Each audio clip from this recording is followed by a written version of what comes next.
Coming up on UIWtv, see how you can get involved with the UIW English Department's Literary and Visual Arts Journal. Witness the Theater Arts Department revive the suspended production of Tartuffe. And check out how the UIW baseball alumni helped our Cardinals get ready for opening weekend. All this and more next on UIWtv.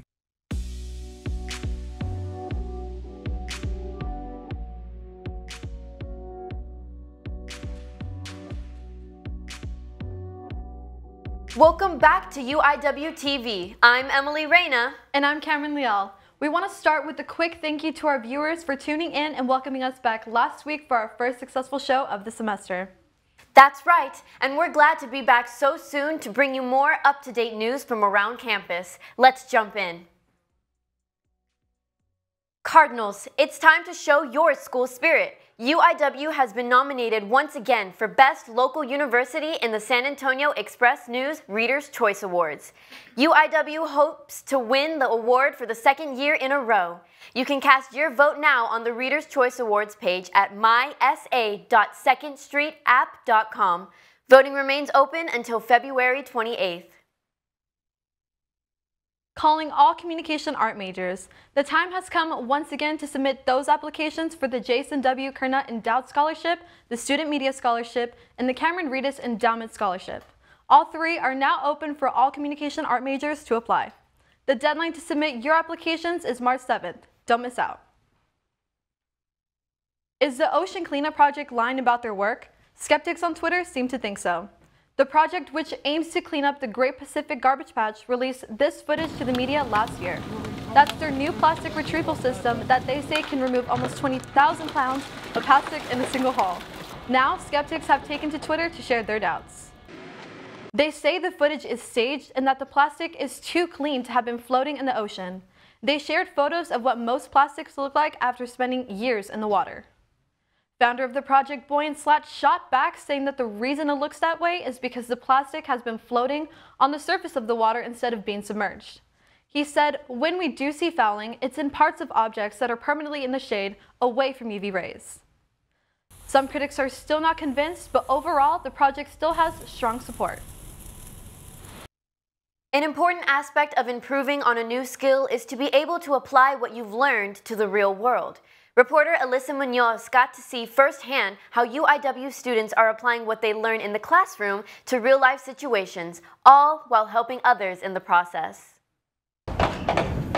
Despite the windy weather, UIW interior design students spent most of their day on Saturday, February 12th, raising the walls on a concrete foundation in Rancho Carlota, a neighborhood on the city's southwest side where homes are being built for families by the nonprofit organization Habitat for Humanity. This gives them an opportunity to really understand how buildings are put together and assembled, and so they get hands-on, sort of raising the walls.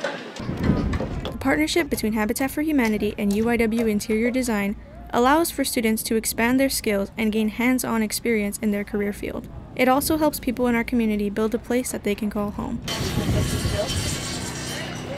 The families preparing to move into these new homes get accepted into the Habitat program based on their need. Each family who has a home dedicated puts in over 300 volunteer hours building their home and taking homeownership readiness classes. For many of these families, this process means that they will have a safe and affordable place to call home and start a new chapter of their lives. Well, this house is for me and my daughter. Okay. My daughter's handicapped. She's 22 years old. Okay. She has cerebral palsy with hemorrhaging in the left side of the brain, but she's very smart, okay? So she's looking forward to her home. So I did this for her. Interior design students walked away from this event with a new understanding of the work it takes to build a home from the ground up and have lent a hand in creating new chances for families in the San Antonio community. The skills they have gained from this event will also open up career opportunities for them in the future. For UIWtv, I'm Alyssa Munoz. If you or someone you know would like to apply for a home or volunteer your time building one, visit www.habitatsa.org. Every spring semester, students put together UIW's literary journal, Quirk. The 2022 issue is right around the corner. I was always interested in how the editors would curate the stories that would go into the anthology. Quirk, UIW's literary journal, is now accepting submissions. The deadline has been extended to March 13, 2022. It's interesting to see it all starting to come together now that the submissions are open. This year's theme is growth in the midst of struggle, in honor of the challenging time the world has been experiencing since the pandemic. I get to read a bunch of my peers' work and choose some to put into a journal, and how are we going to organize it, and all of that, creative thinking. But the journal will consider submissions outside of the theme. Quirk has been sponsored by the English department and run by a faculty advisor since it began. The editing team is made up of students in the editing and publishing course. They review, edit, and decide which work will be included in each issue of Quirk. We're all very excited with our ideas, and it's been really fun to work more on the social media side and develop weekly postings and different things like that. Submissions are open to all undergraduate students. This semester, Quirk has started considering Spanish submissions. The journal has 4 categories available for submission: fiction, nonfiction, visual arts, and poetry. Each category has a set of guidelines that can be found on Quirk's submittable webpage at quirk.submittable.com/submit. I'm really excited for our final published work and for the website and for the rest of the things that we do. Any announcements or updates will be posted on Quirk's social media accounts at UIW Quirk on both Twitter and Instagram. For UIWtv, I'm Lanita Harris. You can find past issues of Quirk by searching Quirk on UIW's homepage. Sometimes to build something new, the old must be torn down. That is according to the Historical Design Review Commission of San Antonio. They've received backlash from protesters over their plan to tear down trees in Brackenridge Park in order to repair the wall along the river. The city has decided to postpone the project, hoping residents will still come around to the plan. They say the removal of the heritage trees, some of which are hundreds of thousands of years old, are necessary to protect the public and maintain historic structures. On a more positive note, UIW's sustainability group is finding ways to make the campus greener. Our reporter Angelo Mitchell has more on the story. The UIW women's basketball team defeated Northwestern State University, but this day wasn't about the basketball game. It was officially called the Green Game. This compost partnership initiative is to get UIW students involved in the environment. Tonight is the Green Games, which we're really excited about. We've been drumming up a lot of volunteer support tonight. And our goal is to get more students' support and interaction and engagement with green activities here on UIW. We're trying to get people more excited about composting, specifically bokashi buckets, which is a special kind of composting provided by the Compost Queens. Let's find out what composting really is. Composting is how you take something that once was considered waste, but is now considered a vital resource that can help enrich plant life, organic life. It also helps in a lot of other ways in terms of reducing costs. The Compost Queen Services details their support for this collaboration. So tonight we are partnering with them. We are actually doing the compost collection here at the game. So we have receptacles all over the stadium here to collect the leftover food waste from the event. And Dr. Mealy would like to give his message to the UIW student body. Composting at home is something where you can make a tangible, concrete difference in the world. You can spread this to your friends, to your family, and you can start today. You can make a difference right now, today. And cumulatively, over the course of the rest of your life, you will make a profound difference in how much waste is produced in the world. This is Angelo Mitchell with UIWtv. UIW Sustain plans to host more Green Games this semester. To learn more about this initiative, visit the sustainability page under the Etling Center's website at uiw.edu/ECCL. Before the break, let's check out our social media question of the week. We asked, what is your favorite spot to study and hang out on campus? Don't forget, you can always find our questions posted on the Communication Arts social media pages. We'll take a look at your responses later in the show. But for now, sit tight. UIWtv will be right back after these messages. We were at the stores the other day and we were walking around and we walked up to this one store that was like a plant store. Your birthday's coming up, so I was thinking about looking for something for you. So I was walking around, and I ended up seeing this one potted plant holder. I showed it to Mom. She really likes it. She might steal it, but she said it would have been perfect for the plant that you had on the side table in your room.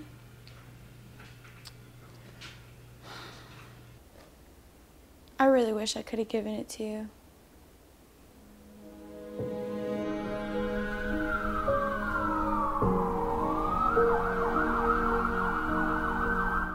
If that drunk driver made the right decision that night, my sister would still be with me. If you're drinking, designate a driver, call a rideshare service, or stay the night. Next time you're debating whether or not to get behind the wheel, think of Diana and her story.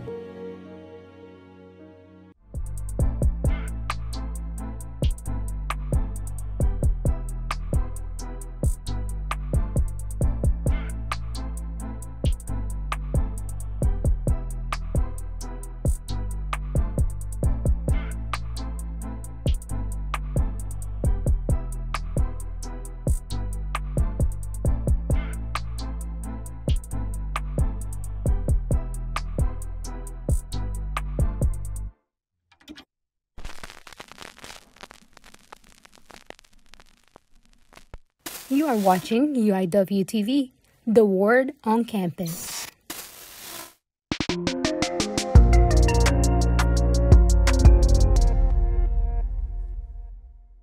Welcome back, Cardinals. I'm Janelle De Jesus, here to catch you up on all things entertainment. One of the many benefits of being at UIW is being near museums. One of those is the Doseum, a museum made for children. The Doseum offers children many exciting ways to interactively learn. With access to advanced technology like interactive robots and virtual reality stations. Or, children can experience what it's like to be an engineer, adult, writer, or even a spy. Wanted something that was geared in our community for children, specifically our younger kiddos, and just having fun while they are learning. The museum's mission is to teach children through joyful learning and discovery. The Doseum experience grows curious minds, connects families, and transforms communities.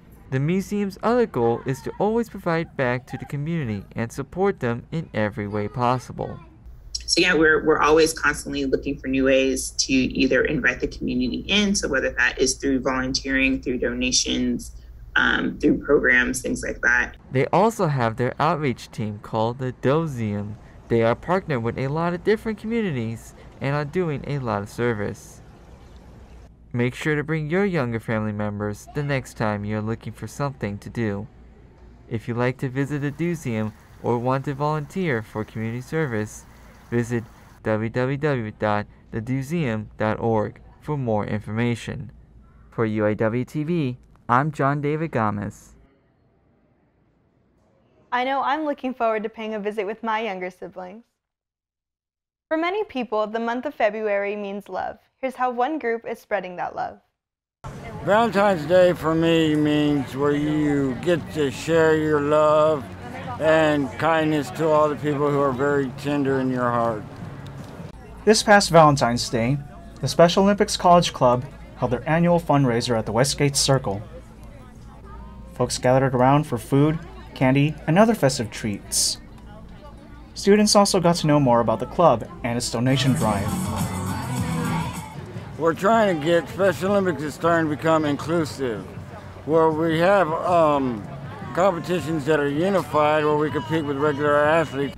Taggart explains that the money raised would be used to create teams that would include Special Olympics athletes competing along with regular athletes.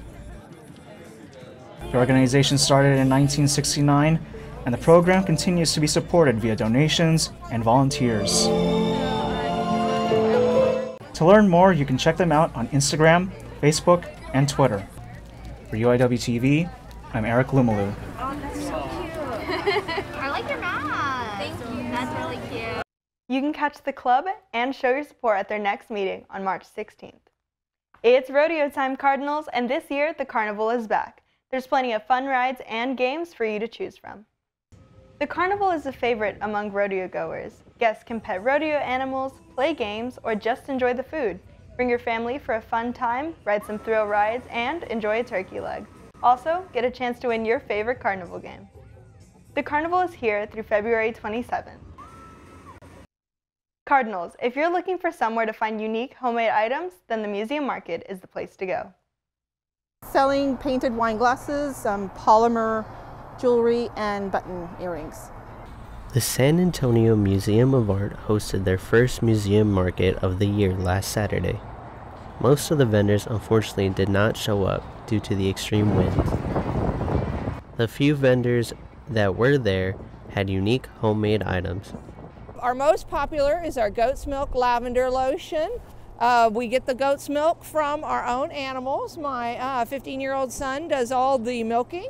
They had more animal-based products than just goat's milk lotion, including beeswax lip balm, soaps wrapped in alpaca fur, and dryer balls made from sheep wool. So we are at a market every Saturday, if not a whole Friday, Saturday, Sunday. This is how we make our money right now. I don't know if it's always going to pay the bills, but it's definitely what we're hoping to do. And if you got hungry while attending the market, Richard with Wolf Street Dogs has you covered. So I'm doing a all kosher beef hot dog, 100% beef, and then you have applewood cut smoked bacon that we top it off with. You have your chili, you have your cheese. We also do a really good vegan dog. The San Antonio Museum of Art hosts a museum market monthly. For more information and dates on the event, visit samuseum.org. For UIWtv, I'm Draven Rios. If you are interested in attending the next museum market, it will be on March 12th from 10 a.m. to 3 p.m.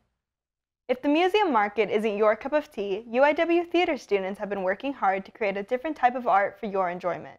Amy Schneider takes a more in-depth look at the details behind the production. Spring of 2020, the UIW Theater Department was constructing and working on Molière's Tartuffe.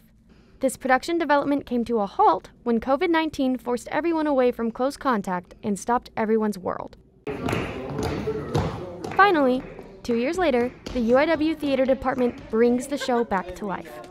I think that the energy is just great because we do have people that are prepared for the show. They've had the role for 2 years. The blocking pretty much stayed the same. The show continues with extravagant and original designs from UIW's own Christopher McCollum and Margaret Mitchell. Unlike most period pieces, UIW's Tartuffe showcases creative and mesmerizing designs and directing techniques.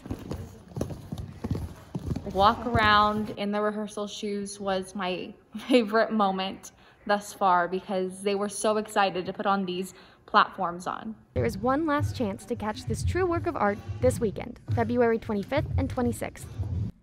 For more information on Tartuffe and other events, visit the UIW Theater page on the official UIW website. Thanks, Amy. There's one last chance to see Tartuffe here at UIW. The final performances will be held this weekend on campus. Don't miss out. We promise the shoes are worth it.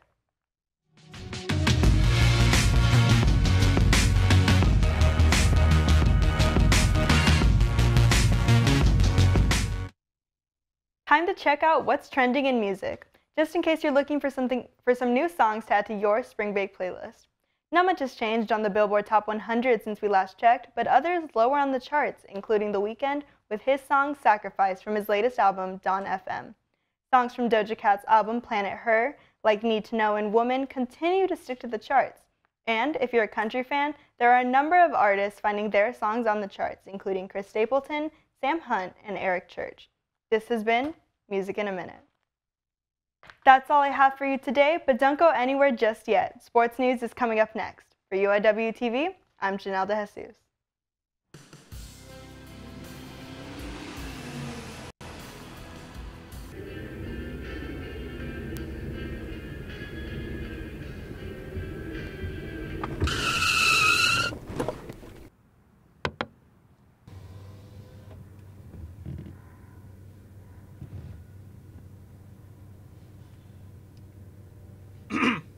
Who are you? It doesn't matter who I am, at least not to you. Looks like you got more important things to worry about anyway. No, man. It was just one text, though. That was enough to screw that guy over. But it's fine though. I didn't even hit the guy. Oh, you thought you did, but you did. You see that guy? He's well, you know. No, this is wrong. I didn't mean to hit the guy at all. Please, I'm sorry. You know, I didn't.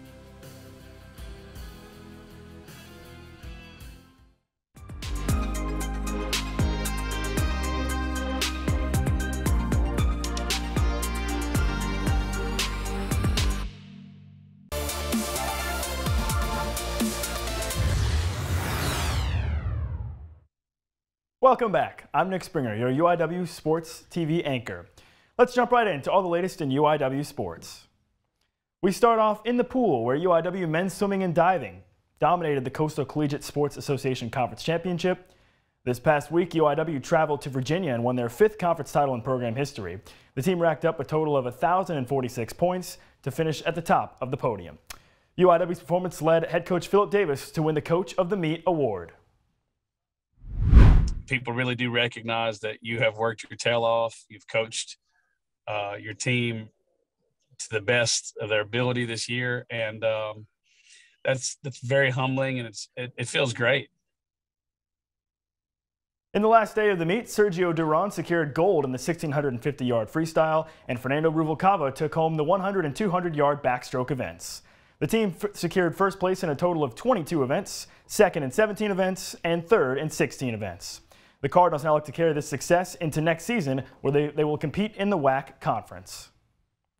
And while swimming and diving crushed it in the pool, our men's and women's basketball teams took over the court this past weekend. UIW women's basketball secured a big win against Southeastern Louisiana with a final score of 57-54. And meanwhile, the men's team defeated the Lions with a score of 92-84. Our women's tennis team was also in action this past weekend, winning 6 of their matches against Weatherford College. All in all, it was a solid weekend all around for our Cardinals. And baseball is finally back on the diamond as they started their season against Tarleton State University this past Tuesday. The Texans' only run in the 4th inning was enough to secure a 1-0 victory over our Cardinals. And despite the Cardinals recording a hit against the Texans, UIW could not score a run. The team now looks to bounce back this week as they host South Dakota State next. And as part of the tradition of UIW baseball, the team hosts an alumni game before the start of the season. Our reporter Drew Minter had a chance to check it out. It's awesome, just hanging out with the guys, seeing everybody, reconnecting. It feels cool just to hang out and play some baseball again. The game consists of UIW baseball alumni ranging from teams decades ago to players from last year's 2021 team versus the current UIW team. Batting practice for the alumni began at 10 a.m. sharp, with first pitch being scheduled to be thrown at 2. It's a day for the ones who paved the way for UIW baseball to enjoy what they have created for the current athletes at UIW. After a long, grueling fall of practices, training, and scrimmages against only each other, the alumni game gives the team in the ballpark the spring energy it's been missing. For most alumni, they care most about reconnecting with their old friends and teammates more than the game itself. The community that UIW baseball has created and maintained has been able to be sustainable thanks to events like this. Regardless of the outcome of the game, everyone had a ball. It's a lot of fun. I didn't realize how much I missed it until just being out here with everybody. But it's been an awesome time, and I'm so happy to be back. For UIWtv, I'm Drew Minter. Thanks, Drew. What a special way to give back to the baseball program. Cardinals, are you thinking what I'm thinking? Let's take a look at all the sports action heading into this weekend. Our women's basketball team is on the road tonight to play Houston Baptist University at 5 p.m. And men's basketball will also take on the Huskies on the road at 7 p.m. And baseball will begin their 3-game series against South Dakota State tonight at 2 p.m. Don't forget you can visit the UIW Athletics website for a full schedule. And that does it for your sports rundown today. I'm Nick Springer, and we'll catch you next time. Hey, Emily, I think it's about time we check those responses to our social media question. That's right. Let's see what our audience had to say. We asked, what is your favorite spot to study and hang out on campus? Jet Delgado says the basement in the Kelso Arts Building. Benny Resendez says the Honors Lounge, and Marissa Allen said the trails near the soccer field. Thank you for all those helpful responses. Now I've got plenty of options before I finish up those midterms. Well, that does it for our show today. Thank you for joining us. We'll be back again on March 17th, and until then, hope you have a safe and relaxing spring break. For UIWtv, I'm Cameron Liel. And I'm Emily Reyna. This has been UIWtv, the Word on Campus.